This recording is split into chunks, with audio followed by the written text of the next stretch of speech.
Excellency ai na mata ne. Excellency na mata ne. Shadale na dai guda ɗaya ce amma matan suna da yawa.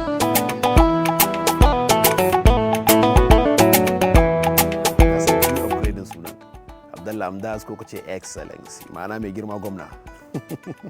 Jarumin fina-finan Hausa da Turanci, marubucin fina-finan Hausa, sannan kuma mawaƙin Hausa Sudanese a nahiyar Afirka.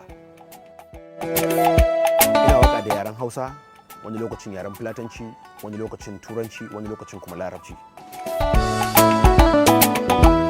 Harsuna bakwai nake ji.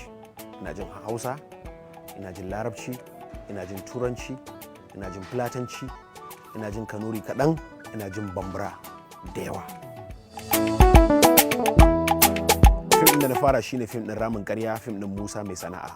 Ni ne daraktan wannan fim ɗin kuma ni ne marubucin wannan fim ɗin, sannan na yi aktin a wani ɓangare na wannan fim ɗin. Ubangidana ne, yana daga cikin mutanen da nake ganin darajarsa a duniya fiye da kowa.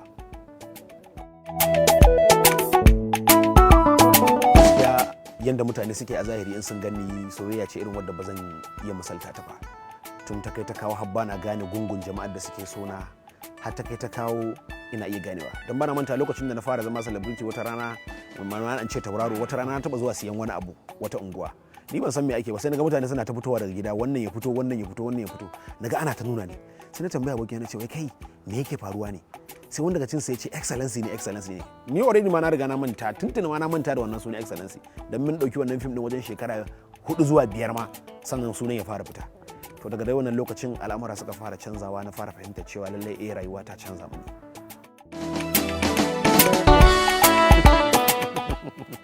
Excellency ai na mata ne. Excellency na mata ne. Shadale na dai guda ɗaya ce amma matan suna da yawa. Kalar abinci, biski na alkama.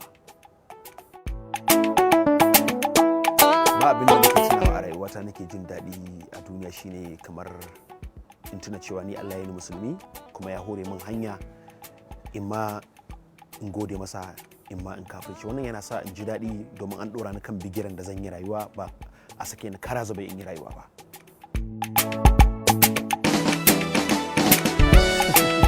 Gaskiya ni tun da na taso ma ba na taɓa gulma, don har ina da wani suna da ake gaya min tun ina yaro, ana ce min Abdullahi Faranti.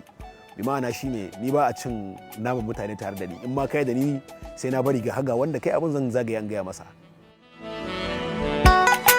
Abin da ke bata min rai a duk duniya shine mutum ya taɓa daraja da mutunci na.